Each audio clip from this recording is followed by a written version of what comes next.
Welcome to Voice of the Vatican. Our top headlines today. Celebrating our shepherd.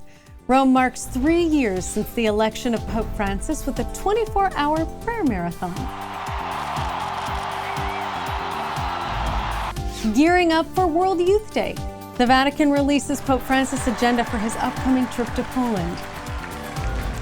Teaching peace. Pope Francis announces the winner of the Global Teacher Prize.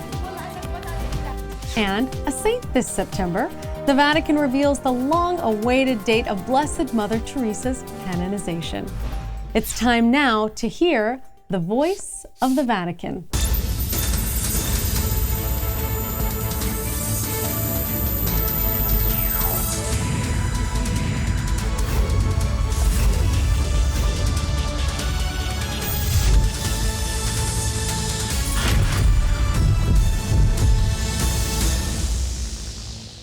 I'm Ashley Norona in Rome, Italy.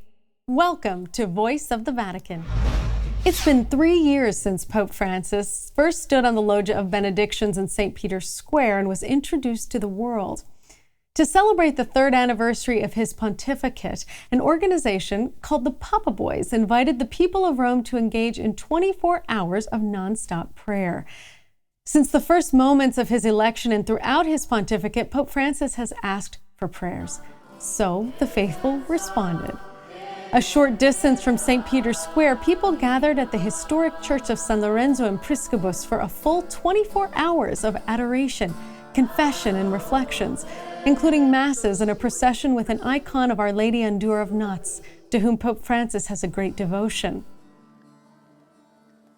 20 ecclesial organizations took part in the event, each leading the vigil for an hour, animating it with music and meditations. And a special dinner was prepared for the homeless of Rome, offering an opportunity for all people within the city to come together in fellowship in honor of the 3rd anniversary of the pontificate of the Holy Father. At this week's Angelus, Pope Francis reflected on Sunday's gospel of the woman caught in adultery. He exhorted the audience to recall the moment that Jesus spoke the words, "Let him who is without sin cast the first stone at her." The Holy Father invited all to place themselves into the scene, standing before Christ, immersed in his mercy. Rappresenta tutti noi. This woman represents all of us, sinners, that is, adulterers before God, traitors of his loyalty, and her experience is God's will for each of us, not our condemnation, but our salvation through Jesus. Non la nostra condanna, ma la nostra salvezza attraverso Gesù. After the Angelus, 40,000 pocket Gospels were distributed to attendees as a special gift from the Holy Father, commemorating the 3rd anniversary of his pontificate. He asked that each recipient take it and carry it every day, since Jesus speaks to his people in the gospel. Youth from around the globe are already making summer plans to head to Poland this July for a much-anticipated event called World Youth Day. Held every 2 to 3 years, it's the Church's way to bring youth and young adults together to celebrate their Catholic faith. And it was St. John Paul II who instituted the first World Youth Day during his papacy, and this year the event returns to his homeland, Poland. The Vatican has just announced a tentative itinerary for Pope Francis' visit there from July 27th to 31st. After landing in Krakow, he will first meet with President Duda and then the nation's bishops. From there, the Holy Father will head to Częstochowa, home of the shrine of the renowned Black Madonna. And Pope Francis will celebrate Mass there in honor of the 1050th anniversary of Poland becoming a Christian nation. Also in his plans, the Holy Father will visit Auschwitz, the notorious Nazi death camp, and pray the way of the cross on the very ground where 1.1 million people were killed. He'll also visit the Divine Mercy Shrine and tomb of St. Faustina, known as the Saint of Divine Mercy. And on the 31st, he'll celebrate Mass for youth who've gathered from all over the world 2.5 million are expected to attend. There was jubilation in Palestine when this week Pope Francis announced the name of the winner of the 2016 Global Teachers Prize. The winner, Hanan al Hroub, who grew up in a Palestinian refugee camp, said it was surreal to hear her name uttered by Pope Francis. Hanan has developed a special teaching method that offers specialist care to students exposed to violence. She provides a safe space in the classroom and focuses on meeting their individual needs. And she uses the slogan, "No to Violence," and has shared her approach to teaching peace at conferences and teacher training seminars. Pope Francis encouraged the importance of modeling peaceful play. También felicitar a la maestra Hanan al Hroub por ganar este prestigioso premio debido a la importancia que le dio al juego en la educación del niño. The $1 million prize is sponsored by the Varki Foundation, a non-for-profit organization established to improve the standards of education for underprivileged children throughout the world. Hanan says she'll use the prize to offer scholarships to students who want to become teachers. In just a moment, we'll go up close with an expert to answer a question about the Year of Mercy from a Voice of the Vatican viewer. But first, more headline news.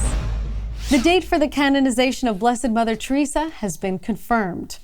Millions around the world waited with anticipation for the announcement that came this week from the Vatican, revealing the canonization date as September 4th, 2016, which marks this year's Jubilee of Workers and Volunteers of Mercy. Mother Teresa is known for her untiring work with the poorest of the poor, and in 1979 was presented with the Nobel Peace Prize. The joy of spreading peace, the joy of loving one another, and the joy acknowledging that the poorest of the poor are our brothers and sisters. As we have gathered here to thank God for this gift of peace, she will be canonized in Rome along with the Polish Blessed Stanislaus of Jesus of Mary and Blessed Mary Hasselblad, who will be the first Swedish saint to be canonized in 600 years. The day after the canonization will mark the 19th anniversary of the death of the woman who will then be the newly proclaimed Saint Teresa of Calcutta.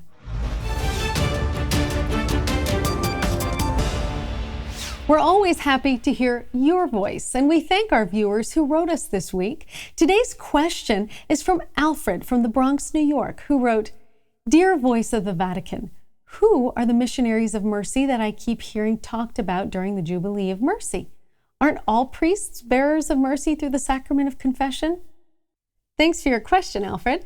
To get the answer, we went up close with Father Pius Pietrzyk, a Dominican priest who's been named a Missionary of Mercy by His Holiness Pope Francis. Here's what Father Pietrzyk had to say. Father, I know that you are a Missionary of Mercy, and this is something that we've heard a lot about during this special year of mercy that Pope Francis has called, but many don't really know what it's all about. Would you tell us, Father? Well, that's the key. The key is it's tied to this year of mercy, this Jubilee year that the Pope Francis has declared for the entire church. And to add a kind of action to it, as it were, he's asked priests to serve as missionaries of mercy, to bring the message of mercy for this year of mercy into and throughout the church, so that there are more than 1,000 priests who have been designated as missionaries of mercy. And they are asked to have a special role in preaching and in bringing the message of mercy, but also especially in the life of the confessional. And will you tell us a little bit about the special privileges that are afforded to missionaries of mercy? Absolutely. That's one of the central parts of the aspect of being a missionary of mercy, is that the Pope has given these priests a special authority, a special ability. Now, it's been a little bit misunderstood, I think. Some people are under the impression that these missionaries of mercies are the only ones who can forgive certain sins, but that's not the case. So any sin can be, for a priest who can forgive sins, he can forgive any sin. So there's no limitation on the priest's ability to hear confessions and absolve from sins. But this is about certain penalties that may be given because of certain sins. And so for these, there are some penalties that are reserved just to the Holy See. And the Holy Father has now said that these Missionary of Mercy can forgive, or not forgive, but lift the penalties for these sins that formerly only the Pope himself or the Holy See could do. But for sins, for just your ordinary sins, or most people's ordinary sins, you can go to any priest you want. So don't think that you have to seek out a Missionary of Mercy if you think you've committed something very bad. Oh, thank you for explaining that, Father. And I know that the Missionaries of Mercy were called to Rome for a special encounter with our Holy Father, Pope Francis. Would you tell us about that experience? It was a wonderful event. We were asked to come together for a talk in the Apostolic Palace, in one of the rooms in the Apostolic Palace. They had to fill about 2 rooms for us. I think we were a bit overcrowded, but there was a great number of us that were gathered, and he gave us a wonderful little talk about the year of mercy, and especially our role as missionaries of mercy. And he did so, not so much as a theologian or a philosopher, but really as a pastor. And this was a talk from a man who you knew had been in the confessional, who had heard confessions and had been with people as they struggled with their own sins. And so he really gave a kind of pastoral experience, a man wise in experience in hearing confessions, to these missionaries of mercy to be able to hear confessions with compassion. Coming up next, Voice of the Vatican will take it to the streets to experience some special Lenten traditions unique to the Eternal City. We'll hear from Bishop Michael Campbell with some words of Lenten encouragement. And we'll explore how art and faith can lift both our minds and souls as we walk the Via Crucis with the acclaimed contemporary painter Fernando Botero.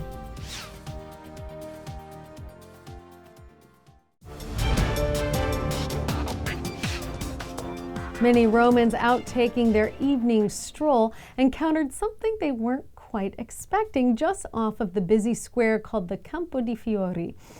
The area is a popular nighttime hotspot and always teeming with activity, so local seminarians from the Legionaries of Christ hoped to catch the attention of some passers-by. Holding signs that read Holy Year of Mercy, confessions held all day today, they invited people to stop and learn more. Many stopped for a moment of reflection and then nailed their personal prayer intentions to a large wooden cross. They were promised that each intention would be prayed for individually by the seminarians in front of the Blessed Sacrament. Afterwards, people were invited to stop in the beautiful 17th century church of Santa Barbara for adoration of the Blessed Sacrament and confession. Some took a small candle that represented the intentions on their hearts and placed it directly before Christ present in the Blessed Sacrament, while the sound of beautiful hymns led by the seminarians echoed through the church. We really want to be this chiesa in uscita, this church that goes out, as Pope Francis has encouraged us so many times, because we know that God's love and mercy is meant for all people, no matter where they're at, no matter what stage they're at on their journey toward God, and we want to take the initiative as ambassadors of Christ. And teenagers, too, stopped to say hello and kick around a soccer ball in a game called Challenge the Priest.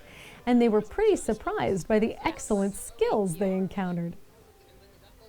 If you're in Rome during the 40 days of Lent, you might want to participate in an ancient tradition going back to the early church. It's the tradition of the station masses. Faithful attend Mass at a different Roman church each day, but not just any church. Each church visited throughout the 40 days used to be an ancient house church, or place where early Christians would gather to celebrate Mass in secret during times of persecution. Many were even martyred on those very sites. Part of the beautiful opportunity of the Station Church Masses is to be able to go to these ancient churches, these places where the saints are buried, where the martyrs were buried, where the martyrs walked and where the martyrs lived, and all of these things.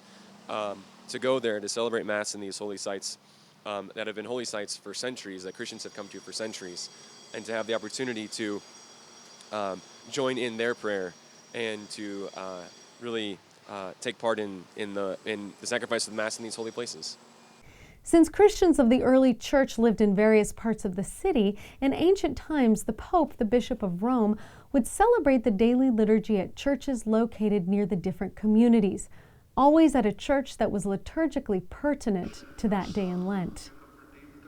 The daily pilgrimage to attend the 7 a.m. Mass in English is not only a popular devotion and brings the community of Rome together in prayer, it even provides an opportunity for some Lenten sacrifice.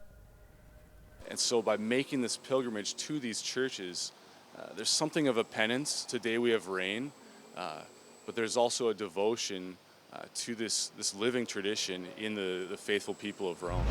As we continue our Lenten journey and get closer and closer to the resurrection of the Lord, sometimes it gets tough to keep those Lenten promises.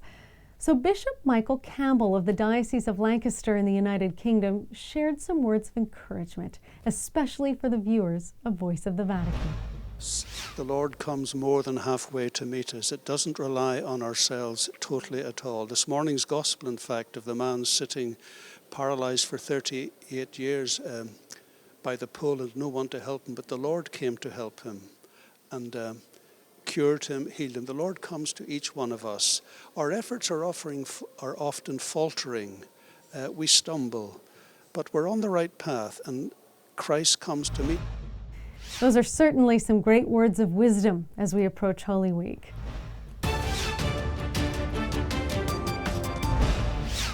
Artists throughout the centuries have depicted the Stations of the Cross, offering a visual means to meditate upon Christ's final hours on earth, from his condemnation to his death on the cross. It's no surprise that Rome is the home of many Renaissance and Baroque depictions of the Stations, but Rome is now hosting a special contemporary art exhibit called the Via Crucis. Voice of the Vatican managed to get a special sneak peek at this exhibit. The Stations of the Cross were interpreted by the acclaimed Fernando Botero, a contemporary figurative artist and sculptor from Colombia. He's considered to be the most recognized artist of Latin America. The 83-year-old Botero is widely known for his unique style featuring chubby, exaggerated figures. He became inspired to artistry as a young boy, admiring paintings in his local Catholic church. And today his sketches sell for $100,000 and his paintings for up to $1.5 million. In his Stations of the Cross, Botero uses the vibe of Colombia and Latin America, combining that with images of landscapes and buildings from Central Park in New York, all blended with modern and Italian Renaissance and Baroque styles. Usually known for incorporating satire in his work, for this series, Botero says he approached it with a deep spirit of reverence. The drama and exaggerated expressions in the figures are reminiscent of the great Caravaggio, and similar to both Caravaggio and Raphael, Botero invites viewers to put themselves into the scene and to ask the question, what would I have done if I were there that day? Using our subjective theological lenses, we can pull out other insights from his work.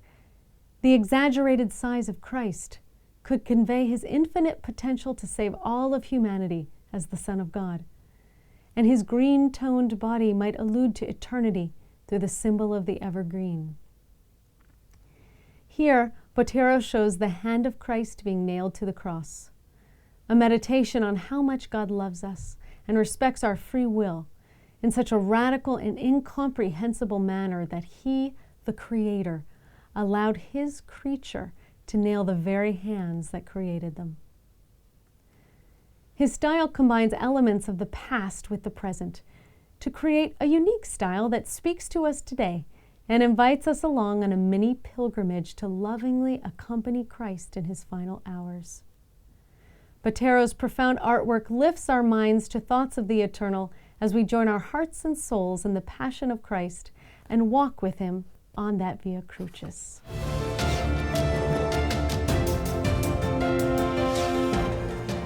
There are whole new ways to boost your prayer power using smart technology. Now it's time for Techno.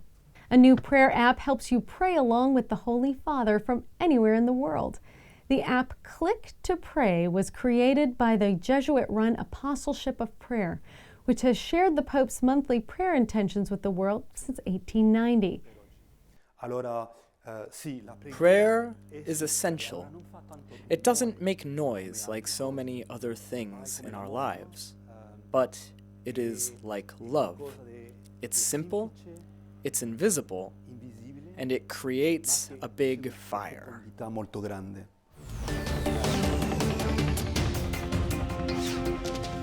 This week's Tweet of the Week comes to us from Bishop Paul Laverde of the Diocese of Arlington in the U.S.